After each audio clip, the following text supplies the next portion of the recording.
কথাগুলি শুনে যাবে না। সুমাইয়া জীবন দিলেন, স্বামী হযরত ইয়াসার রাদিয়াল্লাহু আনহু আহা 2 পা রশি দিয়ে বেঁধে দিল আবু জাহেল। 2টা উটের গলার মধ্যে রশি বেঁধে দিয়া 2টা উটকে 2 দিকে সরায় দিল। পৃথিবীর কঠিন লোমহর্ষক ঘটনা। সেই দিন আবু জাহেলের দলেরা করলো, আহা ওই দৃশ্যটা যদি আপনারা দেখতেন সেই দিন কলিজা ফেটে মারা যাইতে। আপনার সামনে যদি কোনো হিন্দুর বাড়িতে আগুন লাগে আপনি অবশ্যই বসে থাকবেন না। মানবতার তাগিদে, হৃদয়ের ভালোবাসার তাগিদে হলো আপনি পানি নিয়ে হলো হিন্দুর বাড়ির আগুন নিভানোর চেষ্টা করবেন, কারণ সে আপনার প্রতিবেশী, আপনার বাজারে একসাথে ব্যবসা করে, আপনার দেশের সন্তান, সে আপনার এলাকার ছেলে, আপনার এলাকার অথবা আপনার এলাকার ব্যক্তি।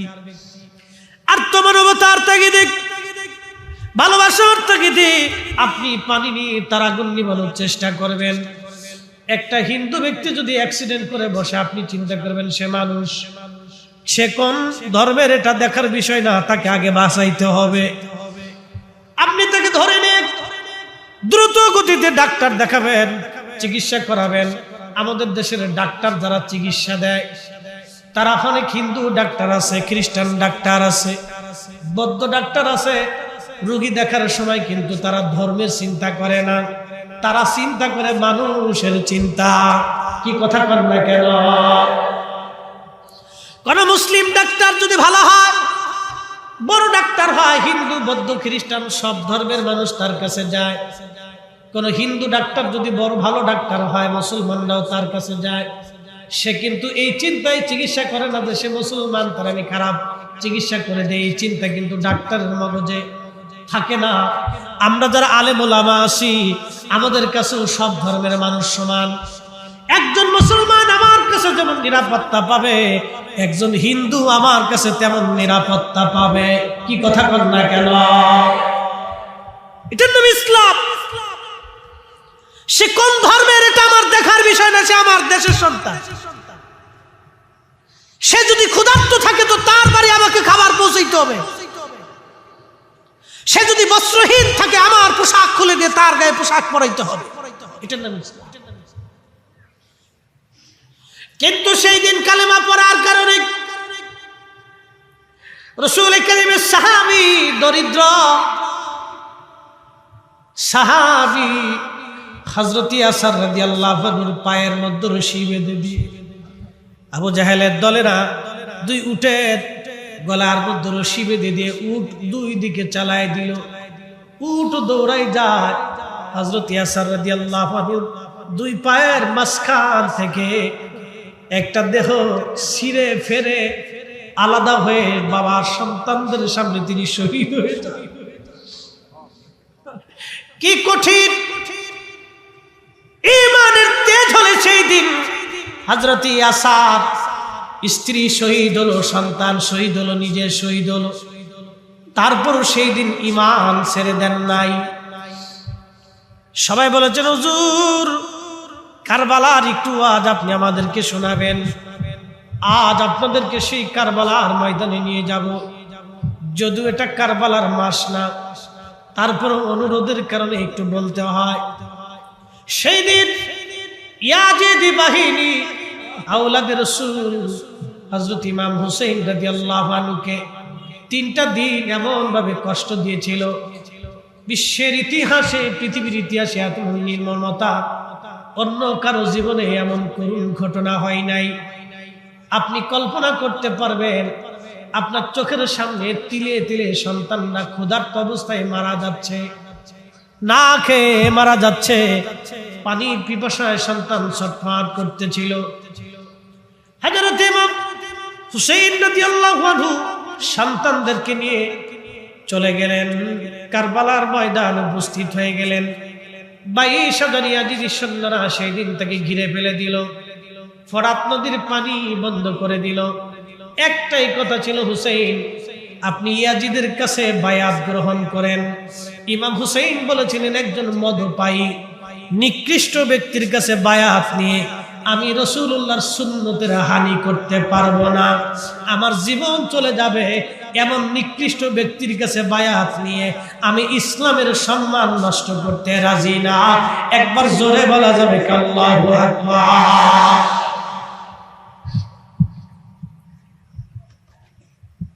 সেদিন যদি আওলাদে রাসূল ইমাম হুসাইন ইয়াজিদের কাছে বায়াত নিতেন, তাহলে মুসলমান সারা জীবন মিথ্যার কাছে মাথা নত করত।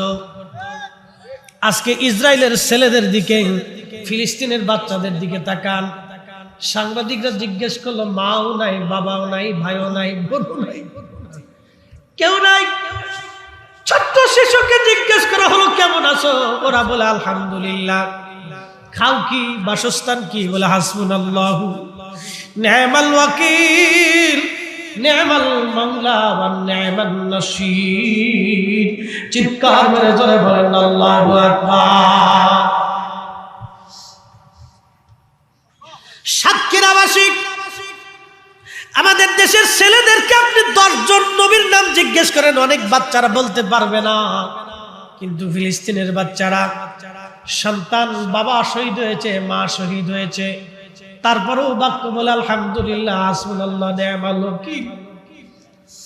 ফিলিস্তিনের বাচ্চারা এখনো মাথা নত করে নাই, কারণ আওলাদে রাসূল ইমাম হুসাইনের শিক্ষা আমার নবীর উম্মত জীবন দিবা, জীবন চলে যাবে, সন্তান চলে যাবে, রাষ্ট্র চলে যাবে, পরিবার চলে যাবে, সমাজ চলে যাবে, সব ব্যক্তি হয়ে যাবে আলাদা, আত্মীয় স্বজন পার হয়ে যাবে, কিন্তু মিথ্যার কাছে মাথা নত করা যাবে না।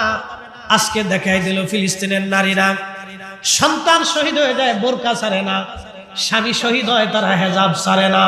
আর আমার দেশের নারীরা বোরকাই পড়তেই চায় না, হেজাব তাদের মাথায় থাকে না।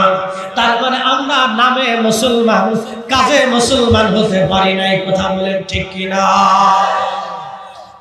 বুঝে না মুসলিম কাকে বলে? তেলের গাড়ি তেলে চলে, হাওয়ার গাড়ি হাওয়ায় উড়ে, বিনা তেলে চালায় গাড়ি নবী সুলাইমান। আমরা সেই মুসলমান, আমরা সেই মুসলমান। কথা কোন ঠিক কিনা? আজকে সুদের কারবারি করি পয়সার জন্য, ঘুষের কারবারি করি পয়সার জন্য। আপনাদেরকে বলি, আজকে বলে দিয়ে যাই, একজন ব্যক্তি যদি সুদের কারবারি করিয়া 100 কোটি টাকার মালিক হয়, 100 কোটি টাকার মালিক হওয়ার পরে সুন্দর মনোরম একটা প্রাসাদ স্ত্রীকে বানাই দিল, সন্তানদেরকে সুন্দর বিল্ডিং বানাই দিল, দামি দামি গাড়ি দিল। এখন ওই ব্যক্তি যদি তার স্ত্রীকে দেয়, বলে বিবি রে, আমার তো অনেক সম্পদ আছে, তো তোমার একটা বাড়ি বানাই দিলাম, আমি আরেকটা বিয়ে করতে চাই, ওই স্ত্রীকে মানবে?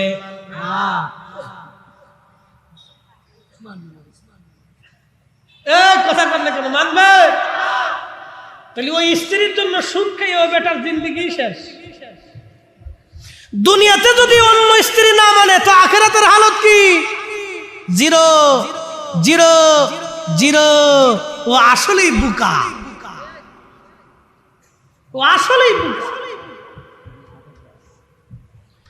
আর আপনাদেরকে বলে দিয়ে যাই, যেই সন্তানের জন্য সুদ ঘুষ খাইয়া, হারাম খাইয়া 100 কোটি টাকার মালিক হইল, ওই লোকটা ধরেন তার আর একটা স্ত্রীর প্রয়োজন, তার এই স্ত্রী মারা গেছে, ধরেন আর একটা স্ত্রীর প্রয়োজন, ছেলে মেয়েরা বড় হয়ে গেছে, ওই ছেলেদেরকে ডাক দিয়ে যদি বলে, বাবারা আমার আর একজন স্ত্রীর দরকার, আমি বিয়ে করতে চাই, রাত্রিবেলা গোপনে ছেলে যায় গলার মধ্যে ছুরি ধরে বলবে, বুড়া কালে যদি অকাম করবার চাও, বুড়া তোর জিন্দেগি শেষ করে ফেলবো।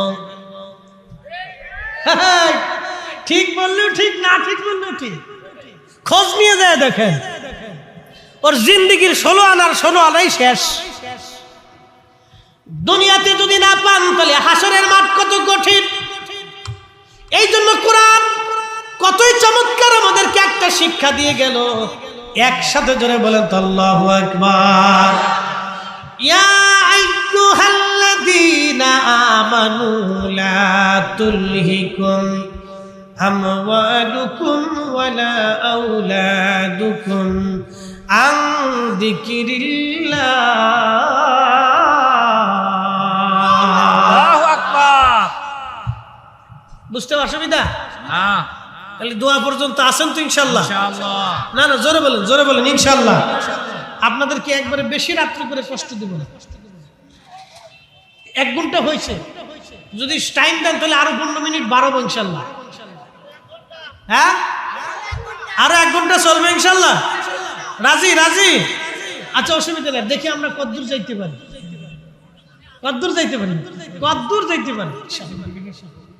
এই যে কোরআনের আয়াত, এরপর আরেকটা শান শোনাইতেছি, একসাথে বলেন আল্লাহু আকবার। হে ঈমানদার, অ্যাটেনশন। ইয়া আইয়ুহাল্লাযীনা আমানু লা তুলহিকুম আমওয়ালুকুম ওয়ালা আওলাদুকুম আন যিকিরিল্লাহ। ও ঈমানদার, সম্পদের মোহে সন্তানের প্রেমে পড়ে তোমরা আমি আল্লাহর জিকির থেকে গাফিল হইও না। নামাজ ছেড়ে দিও না, হালাল ছেড়ে দিও না, আখিরাত বরবাদ করিও না। স্ত্রীর প্রেমে পড়ে, সন্তানের প্রেমে পড়ে, সম্পদের প্রেমে পড়ে আমি আল্লাহ থেকে তোমরা জুদা হয়ে যাইও না। যদি জুদা হও তাহলে কি হবে? ওয়ামাই ইয়াফআল যালিকা ফাউলাইকা হুমুল খাসিরুন।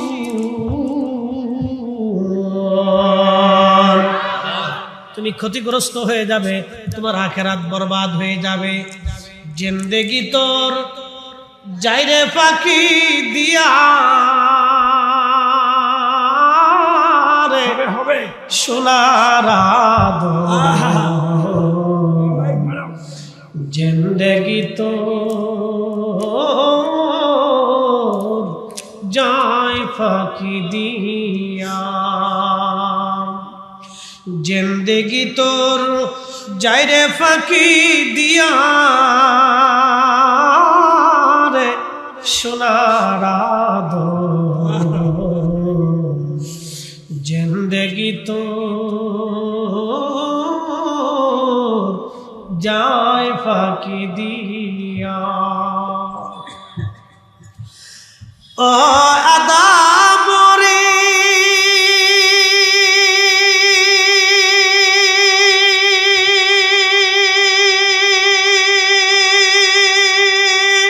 পাক ধরিয়া গেছে দাড়ি, দন্ত আছে গোটা চারি, সমন জারি গিয়াছে করিয়ার সোনার জিন্দেগি তো যায় ফাঁকি দিয়া। বন্ধু, সেই দিন আল্লাহু আকবার। দোস্ত 1000 টাকা দিছি, আমি দোস্তের হাদিয়া দিই। আমি খুশি হয়েছি, শান শুনলাম একটা জিন্দেগি। বন্ধু 1000 টাকা বকশিশ মেরে দিছি। মাশাআল্লাহ, আপনারা খুশি? কারবালার ওয়াজ কি চলবে? কারবালার দিকেই যাচ্ছি। হযরত ইমাম আহমদ ইবনে হাম্বল রাহমাতুল্লাহ আলাইহি মুসনাদ আহমদ একখানা হাদিসে কারিমা লেখেন। আল্লামা ইমাম ইবনে কাসির আল বেদায়ের মত করা হবে, সাহাবীদের পরে জমিনের উপরে আসমানের নিচে তারা হবে দামি শহীদ। তাদের শাহাদাতের মর্যাদা থাকবে অপরিসীম। সাহাবা ইকরামের পরেই তাদের মর্যাদা হবে। হযরত আলী বললেন, আমি আমার রাসূলের জবান থেকে শুনেছি এইখানে আমার হুসাইন শহীদ হবে সপরিবারে। সেই জন্য আমি আলী এই জায়গায় নামাজ পড়ে আমার সন্তান হুসাইন যাতে ওই সময় ধৈর্য ধরতে পারে, শাহাদাতের কঠিন সময় যাতে ধৈর্য না হারায়, সেই জন্য আমি আলী তার জন্য দোয়া করে গেলাম, তার জন্য আল্লাহর দরবারে দরখাস্ত করে গেলাম। একবার জোরে বলা যাবে কি মারহাবা? আখেরি সালাম লন ওহে নানা জান, আপনার হুসাইন যায় কারবালার ময়দান, গো নানা কারবালার ময়দান। হযরত হুসেন কারবালায় উপস্থিত। মনোযোগ, 3 দিন পর্যন্ত পানি বন্ধ হয়ে গেল। ফরাত নদীর তীর সৈন্যরা ঘিরে ফেলল, পানি নাই, খাবার নাই। 3 দিনের শেষ সময়ে, আল্লাহু আকবার, শেষ সময়ে ছোট্ট শিশু আলী আসগর কোলের মধ্যে।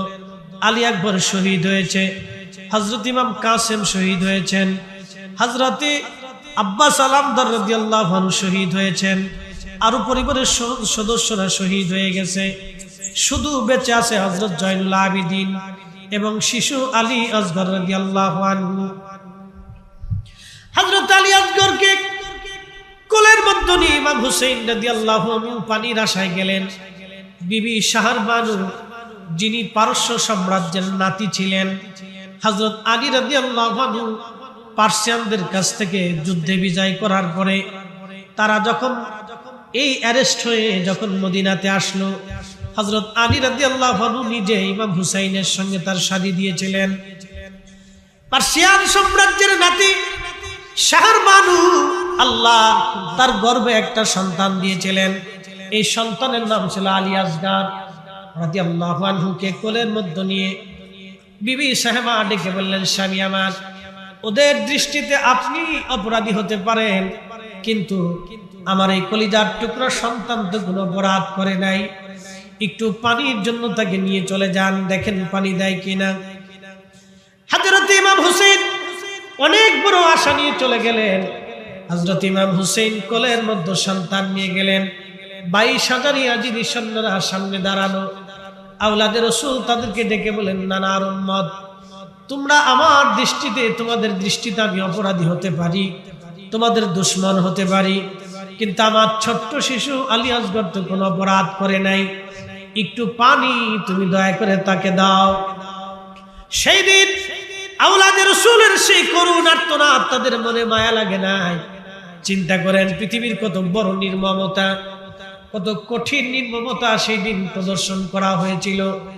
আল্লাহু আকবার। ইমাম হুসেন রাদিয়াল্লাহু আনহু বারবার বললেন, দেখো, যদি বিশ্বাস না করো, অন্তত আমার কোল থেকে সন্তানটাকে নিয়ে যে অন্তত সন্তানটাকে একটু পানি পান করায় দাও। সাতক্ষীরাবাসী সন্তানটাকে নিয়ে গেলেন। আওলাদে রাসূল বুকের মধ্যে ধরে বসে আছে। সীমার সেদিন ডেকে বলল, দাঁড়াও, জনমের পানি তোমাদেরকে পান করাচ্ছি। এক নাফরমান ইয়াজিদ শিবির থেকে একটা তীর ছুঁড়ে মারল। তীরটা এসে আওলাদে রাসূলের বক্ষ মধ্যে ধরে রাখা ছোট্ট শিশু আলী আসগরের কলিজা বিদীর্ণ হলো। বাবার কোলের মধ্যে সন্তানটা ছটফট করে শহীদ হতে লাগলেন। ইমাম হুসেন রাদিয়াল্লাহু আনহু রক্তমাখা অবস্থায় সন্তানকে নিয়ে দ্রুত গতিতে তাঁবুর কাছে ফিরে আসলেন। বিবিকে ডাক দিয়ে বলেন, বিবি রে, তাঁবু থেকে বের হয়ে আসো। আমি আমার আলী আসগর কেমন পানি পান করাইছি, কোনদিন আর পানির জন্য বিরক্ত করবে না। বিবি রে, আয় আয়, এমন পানি পান করাইছি, দেখো।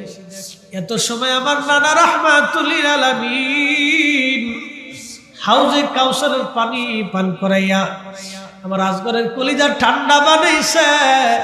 বিবি আসো, আমার সন্তান দুনিয়াতে তোমাকে আর কষ্ট দেবে না। শাহরবানু বিবি সাহেবারা দৌড়ে আসলেন। হযরত ইমাম জয়নুল আবিদিন, একমাত্র বেঁচে যাওয়া পুরুষ, তিনি বলতেছিলেন, দুনিয়ার মানুষ, ভাই শহীদ হওয়ার দৃশ্যগুলি দেখেছি, বাবার কল রক্তে ভিজা পেয়েছি, আমি একমাত্র বেঁচে যাওয়া পুরুষ সাক্ষী। সেই দিন আমার আব্বা জান কোলের মধ্যে সন্তানকে নিয়ে আহা চোখের পানি ছেড়ে ছেড়ে কাঁদতেছি, বলতেছে, রব্বে কারীম, আমি আমার সন্তানদেরকে পানির আশায়, পানির জন্য তাদের সামনে গিয়েছিলাম। আল্লাহ তুমি সাক্ষী থাকো মালিক, আমি আমার সন্তানকে পানির আশায় গিয়েছিলাম, ওরা পানিবিহীন আমার সন্তানকে শহীদ করেছে। আমি দুনিয়ার এই ফয়সালা চাই না, আমি হাসরের ময়দানের ফয়সালার জন্য অপেক্ষা করব। কত কঠিন হবে তাদের আখিরাত। সেই দিন যারা আওলাদের রাসূলের বিরুদ্ধে যুদ্ধ করেছিল, কত কঠিন হবে তাদের আখিরাত, কত কঠিন তাদের আখিরাত, কত ভয়াবহ হবে।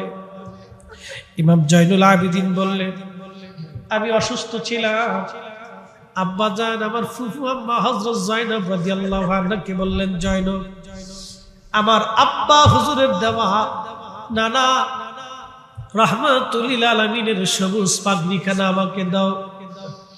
সবুজ পাগড়ি তিনি মাথায় বাঁধলেন, গায়ের মধ্যে ওই হযরত আমিরা হামজা রাদিয়াল্লাহু আনহু লোহার বর্মটা গায়ে দিলেন, জুলফিকার তলোয়ারখানা হাতে নিলেন, সবাইকে কাছে ডাকলেন, বিবিদের কাছ থেকে বিদায় নিলেন।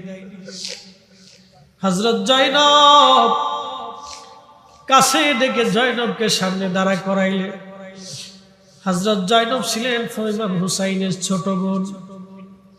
জয়নবকে ডাক দিয়ে বলেন, বোন আমার, আব্বা জান আমাদের মাঝ থেকে শহীদ হয়েছে, আম্মা জান আমাদের থেকে বিদায় নিয়েছে, বড় ভাই ইমাম হাসানকে ওরা বিষ প্রয়োগে হত্যা করেছে, আমাকে কারবালা পর্যন্ত ডেকে এনে আমার চোখের সামনে সন্তানদেরকে ওরা শহীদ করে দিয়েছে, নির্মম ভাবে শহীদ করেছে, নির্মম ভাবে আমার সন্তানদেরকে শহীদ করেছে, আমার সাথীদেরকে ওরা শহীদ করেছে।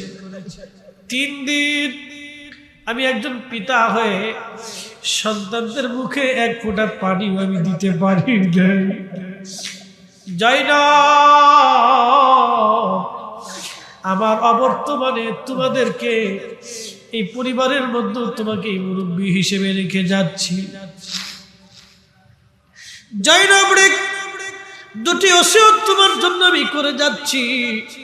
প্রথম ওসিয়ত হলো আমার জয়নুলকে রেখে গেলাম, জয়নুল আবেদিন, আমি আমার জয়নুল আবেদিনকে রেখে যাচ্ছি, আমার নানার উম্মতের দ্বীনের জন্য তাকে রেখে গেলাম। সাবধান জয়নুল, আমার জয়নুলের মনে ব্যথা দিবি না, কষ্ট দিবি না, সন্তানের মতো লালন করবি। 2 নম্বর ওসিয়ত, জয়নব আমার শাহাদাতের পরে আমি জানি ওরা আমার লাশের উপরে বিভিন্ন ভাবে অত্যাচার করবে রে, তুই কিন্তু আমার সাকিনারে আমার লাশের পাশে যাইতে দিবি না, মাতম করবি না, আমার নানা রাহমাতুল লিল আলামিনের নিষেধ। 3 নম্বর ওসিয়ত, জয়নব যদি কোনদিন তোমরা মদিনায় ফেরত যাইতে পারো, যদি কোনদিন মদিনায় ফেরত যাইতে পারো, জয়নব রে, দুনিয়ার কোন রাজা বাচ্চার আদালতে আমাদের হত্যার ফায়সালার জন্য বিচার চাবি না। দুনিয়ার কোন রাজা বাচ্চার দরবারে আমাদের হত্যার জন্য, শাহাদাতের জন্য, নির্মমতার জন্য ফায়সালা টানতে যাবি না। যদি কোনোদিন মদিনায় যাওয়ার সুযোগ হয় রে জয়নব, কারো বাড়ি যাবি না, কারো ঘরে যাবি না, সর্বপ্রথম আমার নানা রাহমাতুল লিল আলামিনের রওজার পাশে যে দাঁড়াইবি।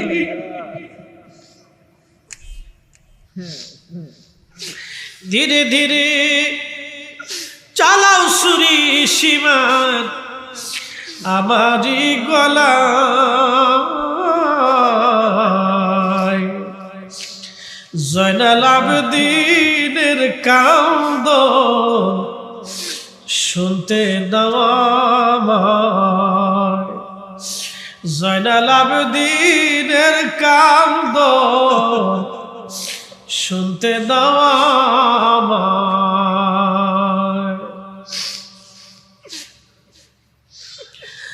সাতক্ষীরাবাসী হযরত ইমাম হুসাইন এই ওসিয়ত করার পরে উনি যুদ্ধের ময়দানে চলে গেলেন। যুদ্ধের ময়দানে চলে যাওয়ার পরে নির্মমভাবে তাকে শহীদ করা হলো। সাতক্ষীরার মুসলমান আজকে শুনে যান। ইমাম ইবনু কাসির আল বাদার মধ্যে লেখেন 133টা তীর পুরো শরীর মুবারক থেকে ঝাঁঝরা করে ফেলেছিল। 21টা বর্ষার আঘাত শরীরের মধ্যে ছিল, 33টা তলোয়ারের আঘাত ওনার শরীরের মধ্যে ছিল। পুরা শরীর মুবারক থেকে ঝাঁঝরা করে ফেলে দেওয়া হয়েছিল। উনি যখন শহীদ হয়ে যান, ওনার দেহ থেকে মাথা মোবারক কেটে আলাদা করে ফেলে দেওয়া হলো। ইমাম ইবনু কাসির আল বাদার মধ্যে বিশুদ্ধ সনদে লেখেন, যখন এইভাবে নির্মমভাবে অত্যাচার চলতেছিল, হযরত আব্দুল্লাহ ইবনে আব্বাস, যিনি রইসুল মুফাসসিরিন ছিলেন, কোরআনের সবচেয়ে বড় মুফাসসির, আল্লাহর নবীর আপন চাচাতো ভাই ছিলেন, উনি বলতেছেন, আসরের নামাজের পরে আমি কাবা শরীফের সঙ্গে হেলান দিয়ে বসা অবস্থায় আমি ঘুমিয়ে পড়লাম। আল্লাহর ঘরের সাথে হেলান দিয়ে ঘুমিয়ে পড়েছি। স্বপ্নের মধ্যে দেখি আমার পেয়ারা নবীজি কারবালার দিক থেকে জুব্বা মোবারকে ধুলাবালি, দাড়ি চুল মোবারকে ধুলাবালি, হাতের মধ্যে রক্ত গুলি নিয়া নবীজি দৌড়াইয়া দৌড়াইয়া কাঁদতে কাঁদতে কাবা শরীফের দিকে দৌড়ায় দৌড়ায় নবী আসতেছে। ইবনে আব্বাস বলেন, দুনিয়ার মানুষ স্বপ্নের মধ্যে দৃশ্যখানা দেখে আমি নবীজিকে বললাম, ইয়া রাসূলুল্লাহ, জীবনে কোনোদিন আপনার গায়ে ধুলাবালি দেখি নাই, চুল দাড়ি মুবারক এরকম ধুলাবালি এলোমেলো দেখি নাই, হাতের মধ্যে রক্ত কেন নবীজি? কেঁদে কেঁদে কেন আপনি কাবার দিকে দৌড়ে আসতেছে? আল্লাহর নবী ডাক ডাকা, ইবনে আব্বাস রে, আব্দুল্লাহ রে, মক্কায় খবর দাও, আমার হুসাইন দুনিয়ায় না,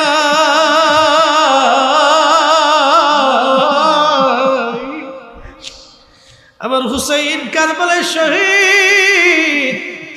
আমার হুসাইনের শাহাদাতের সময় আমি নবী পাশে ছিলাম, আমি রাসূল তার শাহাদাতের সময় পাশে ছিলাম, তার রক্ত সাথীদের রক্তগুলো আমি নিয়ে আসছি। আল্লাহর আদালতে যাওয়ার জন্য চিৎকার মেরে জোরে বলবেন আল্লাহু আকবার। আল্লামা ইমাম ইবনু কাসির হাদিস খানা লেখার পরে নিচে বলছেন, হাদিসুন সানাদুন জাইয়্যিদ, এই হাদিসের সনদ বড়ই মজবুত, এই হাদিসের সনদের মধ্যে কোনো গন্ডগোল নাই, বিশুদ্ধ ঘটনা। আল্লাহর নবীজি স্বপ্নে দৌড়াইয়া দৌড়ায় কাবার দিকে আসতেছে। আল্লাহর নবী বলেন, মান রাআনি ফিল মানামি ফাকাদ রাআল্লাহ, রাবাহুল বুখারী, যে আমাকে স্বপ্ন দেখলো সে বাস্তবে আমি নবী দেখলো। আমি নবী নিজে আসি, ছবি আসি না, আমি নবী নিজে সরাসরি আসি। চিৎকার মেরে জোরে বলবেন আল্লাহু আকবার। হযরত ইবনে আব্বাস বলেন, আমি স্বপ্ন দেখলাম, স্বপ্ন ভেঙে গেল আমার। সারা কাবা বলে উনি পাগলের মতো দৌড়ার বল, শুনছো কাবাবাসী, শুনছো মক্কাবাসী, হুসাইন আর নাই, আমাদের হুসাইন কারবালায় শহীদ। একটু চিন্তা করেন তো, সেই দিন আল্লাহ তাদের উপরে কত বড় জুলুম তারা চলেছিল, কিন্তু অন্যায়ের কাছে মাথা নত করে নাই। কথা কোন ঠিক কিনা? সেই দিন তারা মিথ্যার কাছে মাথা নত করে নাই, অন্যায়ের কাছে মাথা নত করে নাই, অন্যায়ের কাছে মাথা নত করে নাই, ন্যায়ের সামনে ন্যায়ের জন্য মাথা উঁচু করে দাঁড়িয়েছিল উহুদ পাহাড়ের মতো। সেই দিন নিজে শহীদ হলো, সন্তান শহীদ হয়ে গেল, পরিবার পরিজন শহীদ হলো। শুধু কি এখানেই শেষ না, ইমাম ইবনে কাসির লিখতেছেন, ইমাম হুসাইন রাদিয়াল্লাহু আনহু দেহ মোবারক থেকে জুব্বা খুলে নিয়ে যাওয়া হলো।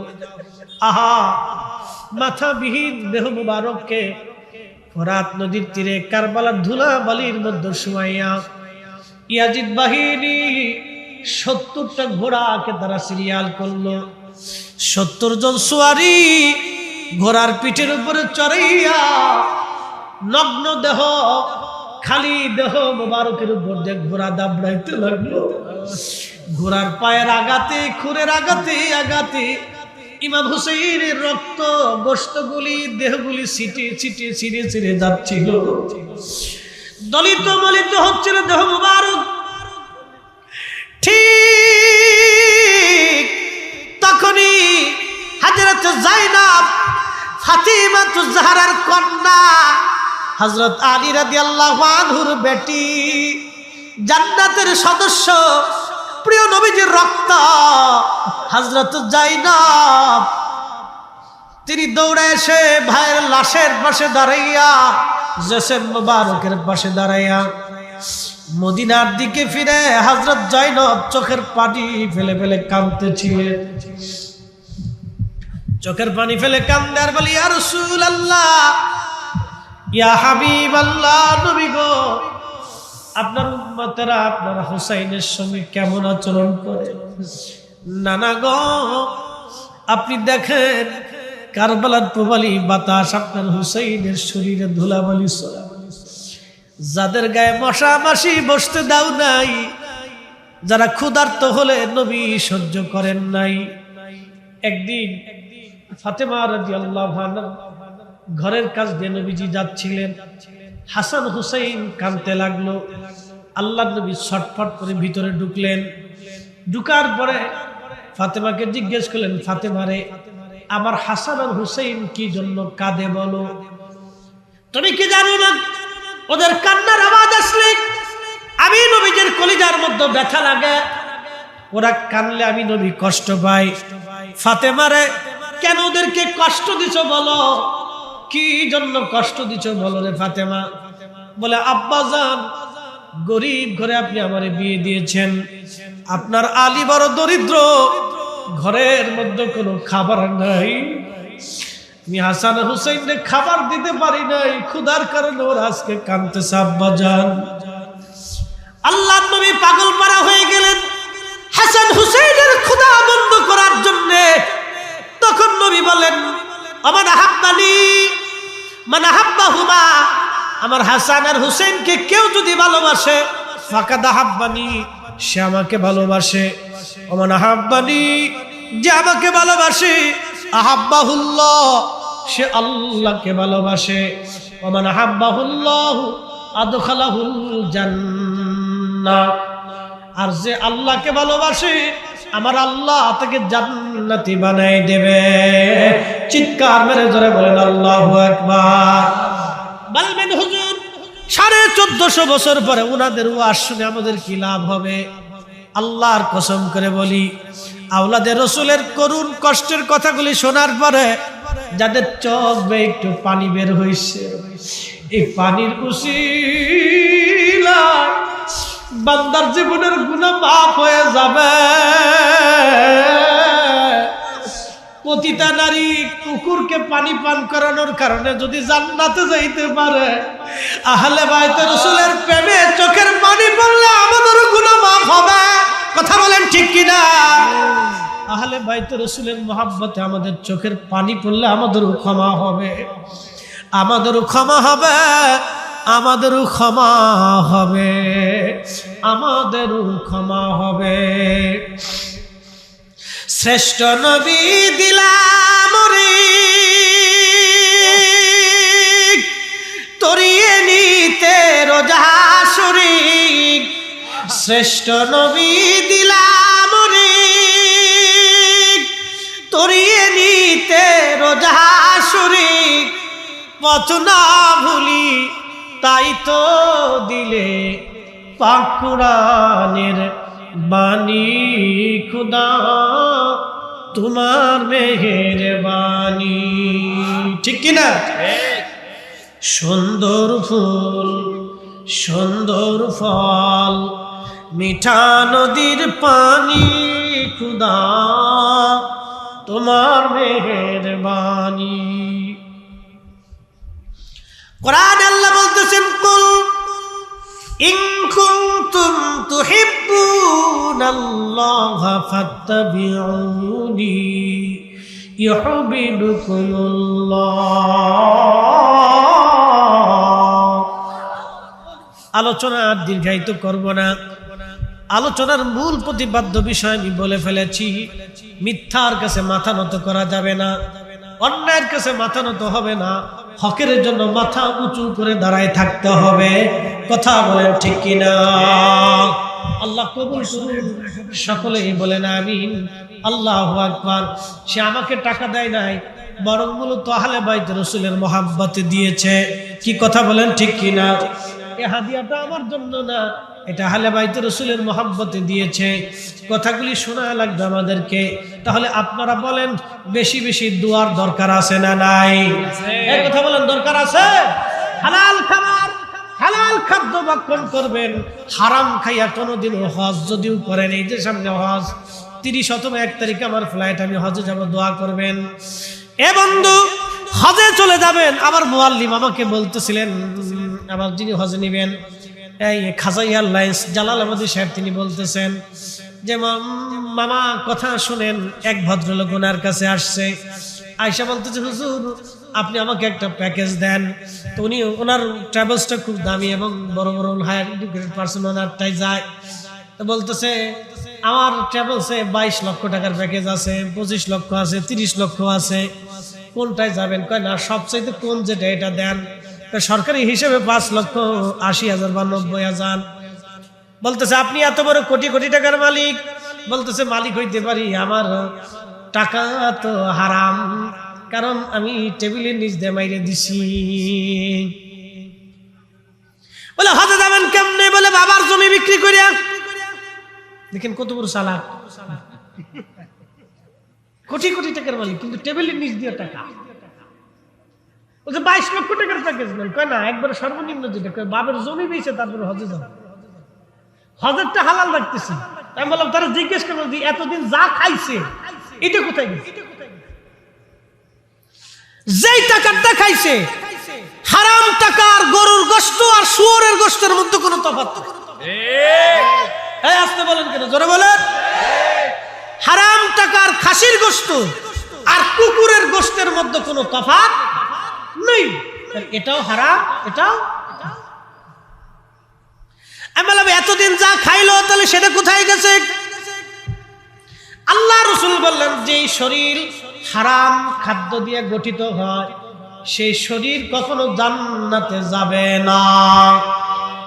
চিন্তা করেন তো, ইমাম হুসাইন যদি সেই দিন ইয়াজিদের কাছে মাথা নত করতেন, তাহলে আজকেও এই উম্মত মিথ্যার কাছে মাথা নত করত। দেখবেন এই উম্মত এখনো হকের উপরে জিন্দা থাকে, এখনো মাথা উঁচু করেই থাকে। কথা করবে কেন? ঠিক কিনা? আল্লাহ কবুল করুন, সকলে বলেন আমিন। এসেছেন যত নবী সকলের ইমাম, আসেন দুয়ার আগে আমরা নবীজিকে সালাম দিব। এসেছেন যত নবী সকলের ইমাম, সালাম নবী তোমায় হাজারো সালাম ইয়া নবী। মহব্বতে পড়েন দুরূদ,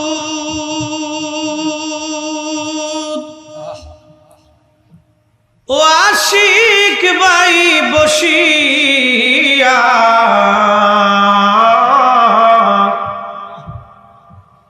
এই না দুরূদ শুনেন গো নবীজি, মদিনাতে থাকিয়া। আল্লাহুম্মা সাল্লি আলা মাশাআল্লাহ, জবান খুলে, ওয়া আলা আলি সাইয়্যিদিনা।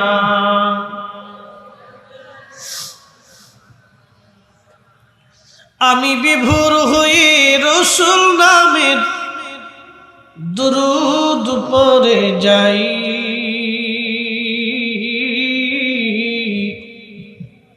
ওই নামের মাঝে কি যেন এক শান্তি খুঁজে পাই।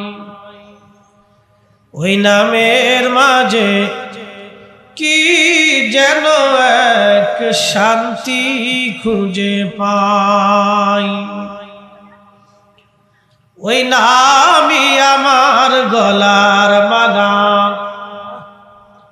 ওই নামই আমার গলার মালা। ওই নাম জপে মোর জুড়াই জ্বালা। আমার সব ভুল হবে না পেলে ওই আমার সব ভুল হবে না পেলে ওই চরণ তলে ঠাই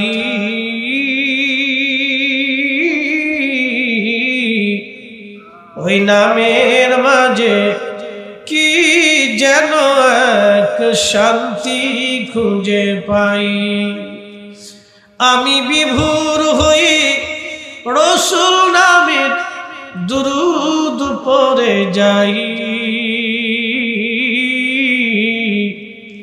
ওই নামের মাঝে কি যেন এক শান্তি খুঁজে পাই আল্লাহুম্মা সাল্লি আলা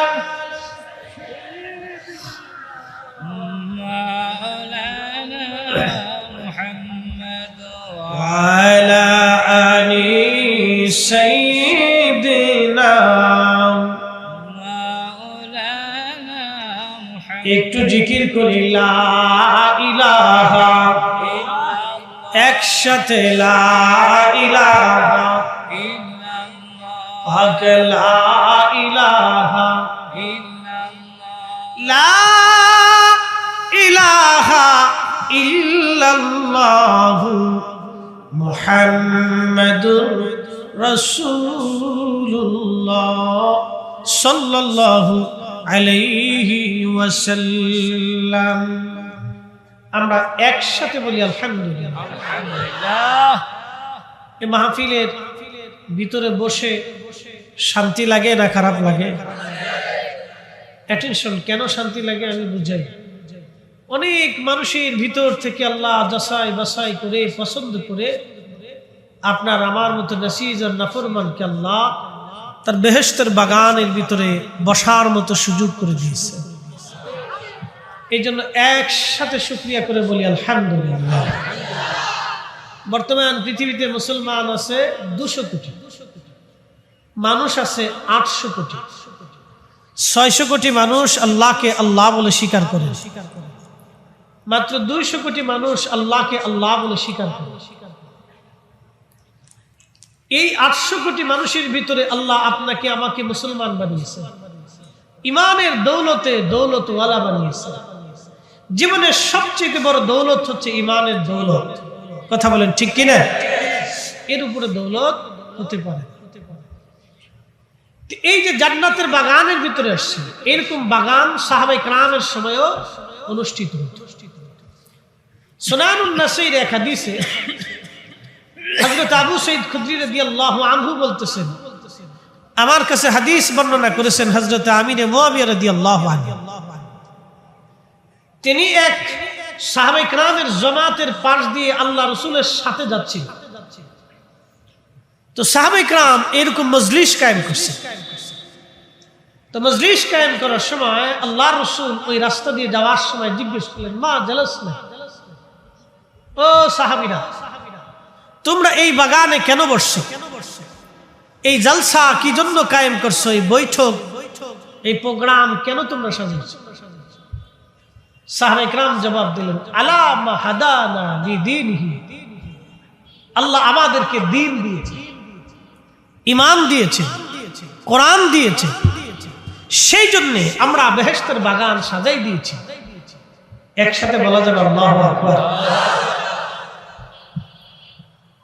সাহাবীরা বলতেছে, আমরা আগে হেদায়েত শূন্য ছিলাম, ডাকাতি করতাম, দিনে দুপুরে মানুষকে অন্যায়ভাবে হত্যা করতাম, অন্যের মালগুলি জোরপূর্বক হরণ করে ছিনিয়ে নিয়ে এসে লুণ্ঠন করতাম, প্রকাশ্যে নারীদেরকে ধর্ষণ করতাম, কাবার চত্বরে নারীদেরকে উলঙ্গ তাওয়াফ করে,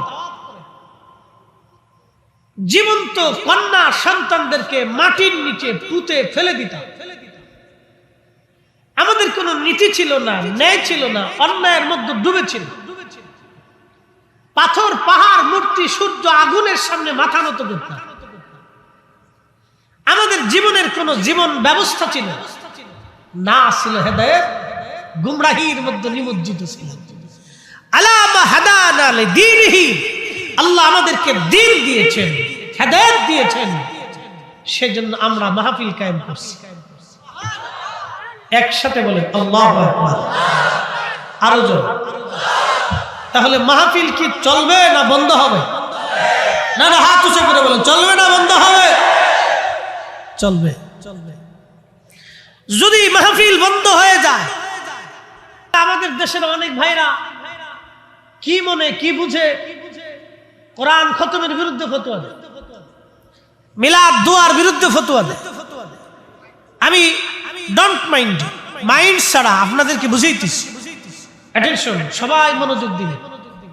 আমি কারো পক্ষে বিপক্ষে না, বোঝার জন্য বলতেছি কথাটা। যদি বাংলাদেশে মাহফিল বন্ধ করে দেয়, দোয়া বন্ধ করে দেয়, কোরআন খতম বন্ধ করে দেয়, এই নসিহত বন্ধ করে দেয়, ধর্মীয় অনুষ্ঠান আচার ব্যবস্থা বন্ধ করে দেয়, 5 বছর সময় দিলাম, আমার দেশের নারীরা হাফ প্যান্ট পরে, জিন্সের প্যান্ট পরে রাস্তা দিয়ে হাঁটবে। এখনই হাঁটে, কথা কর না কেন? এই জন্য এই সময়ে যখন অপসংস্কৃতি, আপনি এই সাতক্ষীরার স্টেডিয়াম মাঠে যদি কনসার্টের আয়োজন করেন, এই সাতক্ষীরা জেলার লক্ষ লক্ষ যুবক ওই কনসার্টে ওই নর্তকী নারীর নাচ দেখার জন্য, আমার দেশের লক্ষ লক্ষ যুবক আর যুবতী কনসার্ট দেখার জন্য চলে যাবে। না থাকবে তাদের ধর্মীয় মূল্যবোধ, না থাকবে তাদের ঈমানের চিন্তা, না হবে আখিরাতের চিন্তা, না হবে কবরের চিন্তা। বিনিময়ে মাহফিলগুলি যারা সাজা, যেই যুবকগুলি মাহফিলের জন্য পরিশ্রম করে, যেই মানুষগুলি মাহফিলের জন্য পরিশ্রম করে, আমি মনে করি তারা এক ধরনের এই জমিনে জিহাদ করতেছে। কথা বলে ঠিক না? মাহফিল কি চলবে না বন্ধ হবে? হাত উঁচু করে বলুন, চলবে না বন্ধ হবে? আল্লাহু আকবার। আল্লাহু আকবার ওয়ালিল্লাহিল হামদু। বিসমিল্লাহির রাহমানির রাহিম।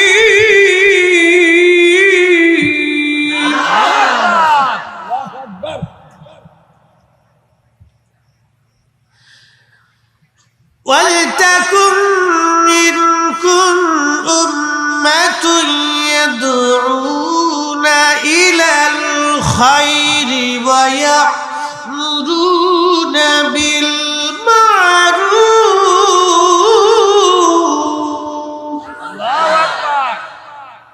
কোরআনে ভুল টুল আছে, সন্দেহ টন্দেহ আছে, কিচ্ছু না। ওয়ালতাকুম মিনকুম উম্মাতুন ইয়াদউনা ইলাল খায়র। কিয়ামত পর্যন্ত জমিনে আল্লাহর কিছু বান্দা থাকবে যারা মানুষদেরকে ওয়াদউনা ডাকতে থাকবে ইলাল খায়রি, ভালোর দিকে, ঈমানের দিকে, আমলের দিকে, জান্নাতের দিকে, ভালো কাজের দিকে, ইনসাফের কাজে, ন্যায়ের কাজে, হকের কাজে, আত্মমানবতার কাজে, রাসূলের ইশকের কাজে, আল্লাহর গোলামির দিকে, কোরআনের দিকে, সুন্নতের দিকে। ওয়া'মুরুনা বিল মা'রুফ, মানুষদেরকে তারা ভালো উপদেশ দিবে। ওয়ায়ানহাউনা আনিল মুনকার, খারাপ কাজ থেকে ফিরিয়ে রাখবে। কিয়ামত পর্যন্ত এই দল জমিনে জিন্দা থাকবে, থাকবে, থাকবে। কথা বলেন ঠিক না বেটা? হাজিরিন, আকাশ ভেঙে যাবে, পৃথিবী পুড়ে যাবে, সাগর শুকিয়ে যাবে, আল্লাহর কোরআন পরিবর্তন হবে না।